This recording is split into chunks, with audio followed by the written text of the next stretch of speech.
আপনি গোপালগঞ্জে চলে আসেন, কোনো সমস্যা নাই, আমরা আছি আপনার সাথে। সবাই যাবো আমেরিকা থেকে, সবাই আমরা গোপালগঞ্জে ইনশাআল্লাহ স্বেচ্ছায় কারাবরণ করবো দরকার। এখন ডেভিলগুলো এখন পাহাড়ে পর্বতে নদীতে নালায় গর্তের মধ্যে পালানোর জন্য আওয়ামী লীগের লোকেরা হন্যে হয়ে ঘুরে বেড়াচ্ছে। এই ডেভিলদেরকে এক রাতে যেভাবে শায়েস্তা করেছেন, যদি এরকম 365 দিন চালাতে পারেন, দেখবেন সব ডেভিল একদম পিছন থেকে ঢুকবে, সামনে থেকে বের হয়ে পালাতে পালাতে একদম দেশ থেকে হারিয়ে যাবে। প্রিয় দর্শক মণ্ডলী, গেট আপ সেট আপ দেখে অবাক হয়েন না, খুশি হয়ে যাবেন আজকের নিউজটি দেখার পরে। টাইটেল থাম্বনেল দেখে অবাক হয়েন না। আমি একটা গানের কলি দিয়ে আজকের ভিডিওটি শুরু করতে চাই, আপনাদের মনটা একটু আকর্ষিত করতে চাই। আওয়ামী লীগের নেতাকর্মীদের জন্য আমার এই বার্তাটা, কি আর হবে কান্দিয়া শেখ হাসিনার লাগিয়া, যাইতে হবে কারাগারে হাসিনা পারে সারিয়া। হাসিনা আপাতত শান্তিতে ভারতে আছে, শুধু আপনাদেরকে বিপদের মুখে ফালাবে।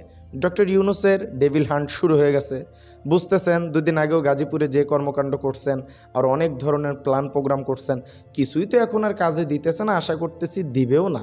তো আজকের প্রতিবেদনটি দেখার পর আপনারা খুশিতে বাকবাকুম হয়ে যাবেন। আওয়ামী লীগের নেতাকর্মীদের চাইতে হবে কেন যে শেখ হাসিনা দেশে আসুক? কান্নাকাটি করতে হবে কেন?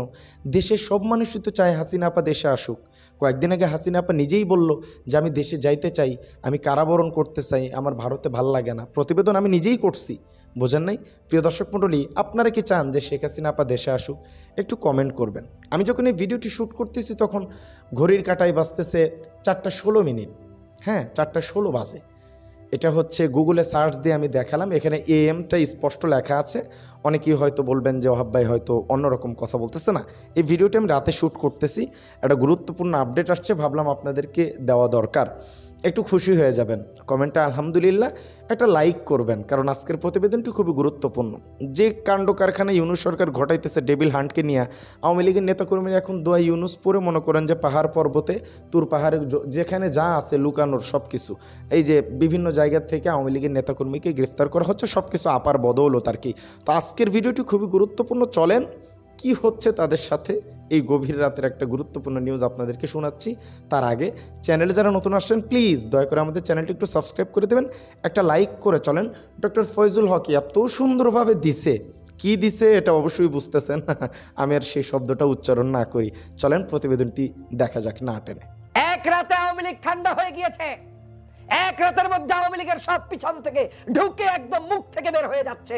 82 জন যখন গ্রেপ্তার করেছে শুধুমাত্র একটি অঞ্চল থেকে, গাজীপুর থেকে, তখন ডেভিলগুলো এখন পাহাড়ে পর্বতে নদীতে নালায় গর্তের মধ্যে পালানোর জন্য আওয়ামী লীগের লোকেরা হন্যে হয়ে ঘুরে বেড়াচ্ছে। এই ডেভিলদেরকে এক রাতে যেভাবে শায়েস্তা করেছেন, যদি এরকম 365 দিন চালাতে পারেন, দেখবেন সব ডেভিল একদম পিছন থেকে ঢুকবে, সামনে থেকে বের হয়ে পালাতে পালাতে একদম দেশ থেকে হারিয়ে যাবে। এই কাজ যেন অব্যাহত রাখে, এবং এই কাজগুলো পরিচালনা করতে আপনাকে অনুরোধ করছি, আওয়ামী লীগের কোন উচ্চ পর্যায়ের আগের যত অফিসার কিংবা ভিন্ন দালাল সুশীল ভাব, এই সুশীলগুলো দিয়ে এই কাজ পরিচালনা করবেন না। এই কাজ পরিচালনা করবেন ডাইরেক্ট যারা ক্ষতিগ্রস্ত হয়েছে, যাদেরকে আওয়ামী লীগ চাকরি থেকে বিচ্যুত করেছে, যাদের বেতন বন্ধ রেখেছে, যাদেরকে অন্যায়ভাবে অত্যাচারিত করে চাকরি থেকে বিতাড়িত করেছে, ওই সকল পুলিশ অফিসারদেরকে সামনে এনে তাদের মাধ্যমে ডেভিল নিধন করতে হবে। সুশীল দিয়ে কোনো ডেভিল নিধন হবে না, অতএব সুশীলগিরি চলবে না, ডাইরেক্ট করতে হবে।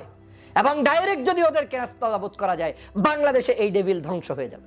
আমার বিশ্বাস, কয়েকটা দিন একটু গরম হন, কয়েকটা দিন একটু শক্তি প্রয়োগ করুন, কয়েকটা দিন একটু জাতির সামনে দেখান যে আপনারা কিছু করতে পারেন। এই বাংলাদেশের সমগ্র জনতা আপনাদের সাথে আছে, আপনাদের ভয়ের কি?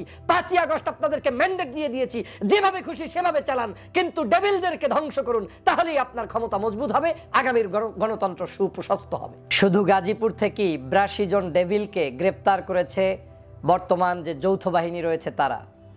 যৌথ বাহিনীর সিদ্ধান্ত হচ্ছে, বাংলাদেশের কোনো পথে প্রান্তরে, অলিতে গলিতে, রাস্তাঘাটে, পাড়ায় মহল্লায়, বিল্ডিংয়ে, মসজিদে কিংবা মন্দিরে আশেপাশে কোনো ডেভিল লুকিয়ে থাকতে পারবে না।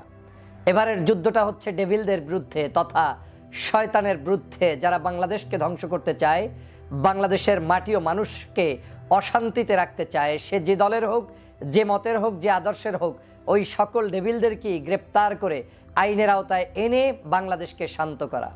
আপনারা জানেন যে গাজীপুরে বৈষম্য বিরোধী আন্দোলনের সাধারণ শিক্ষার্থীদের উপরে গত পরশুদিন সেখানের সাবেক মেয়রের নির্দেশক্রমে এবং আওয়ামী লীগের প্ররোচনা এবং পুলিশের সাবেক আইজি বেনজিরের সরাসরি নির্দেশনায় সেই জায়গায় বিশেষভাবে সংগঠিত হয়েছে একটি অপকর্ম, যেখানে সাধারণ শিক্ষার্থীদেরকে আঘাত করা হয়েছে।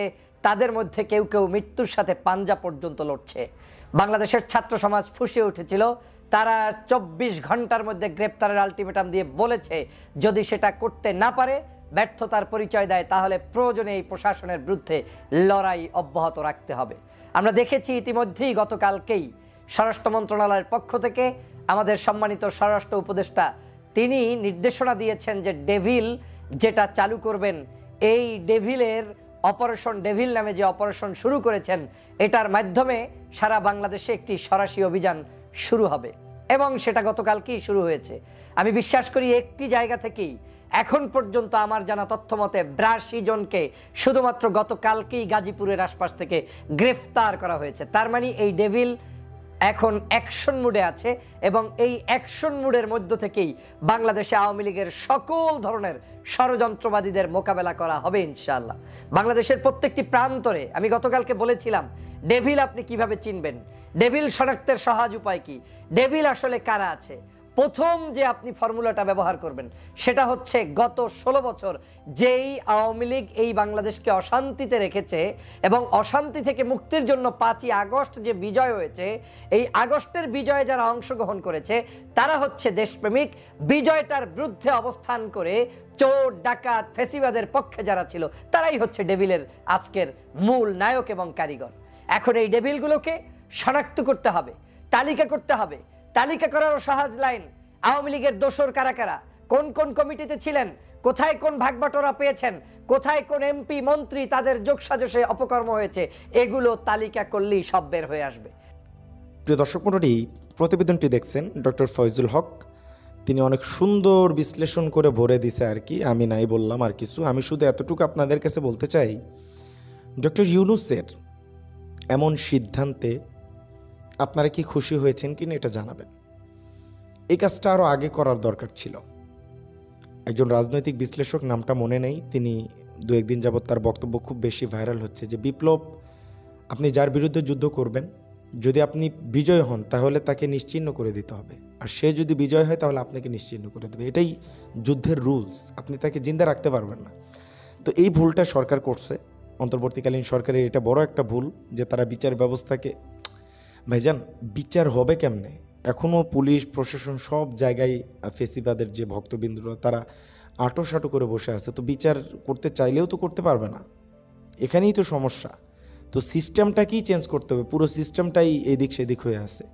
সমন্বয়করা দল নিয়ে আসতেছে, সেনাবাহিনী একের পর এক কথা বলতেছে, এদিকে আয়না ঘরের সন্ধান পাওয়া গেছে 32 নম্বরে, সেখানে পানি তুলে নাকি ফায়ার সার্ভিস চলে গেছে, তারা কিছুই বলে না। এগুলো কিসের ইঙ্গিত করে?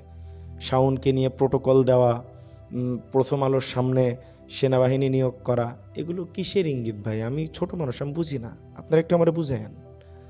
ফায়ার সার্ভিসের কর্মীরা এক জায়গায় তল্লাশিতে গেছে, সেখান থেকে যাওয়ার পথে তো কিছু বলতে হবে যে কি করলেন, কি পাইলেন, কিছুই না, তারা চলে গেছে, কোনো বিবৃতি দেয় না। আজকে সারাদিন এই একটা নিউজের জন্য আমি বসে থাকছি যে আসলে ফায়ার সার্ভিসের কর্মীরা কিছু বললো কিনা, নাই, কিছুই বলে নাই। কেন?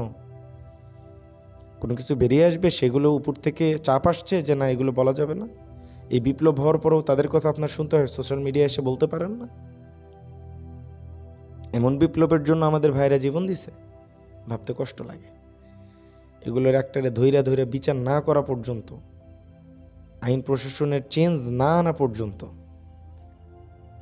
আপনি এই বিপ্লবকে ধরে রাখতে পারবেন না।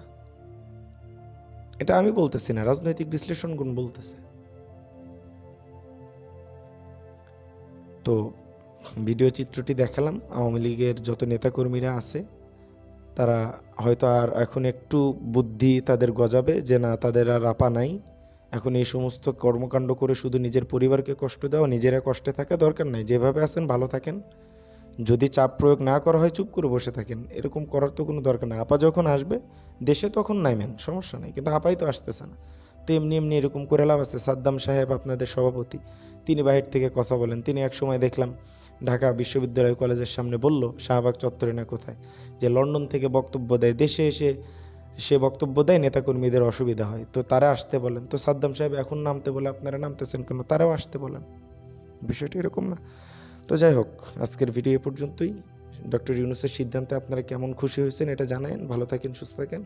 আসসালামু আলাইকুম রহমতুল্লাহ বরকাতুহু।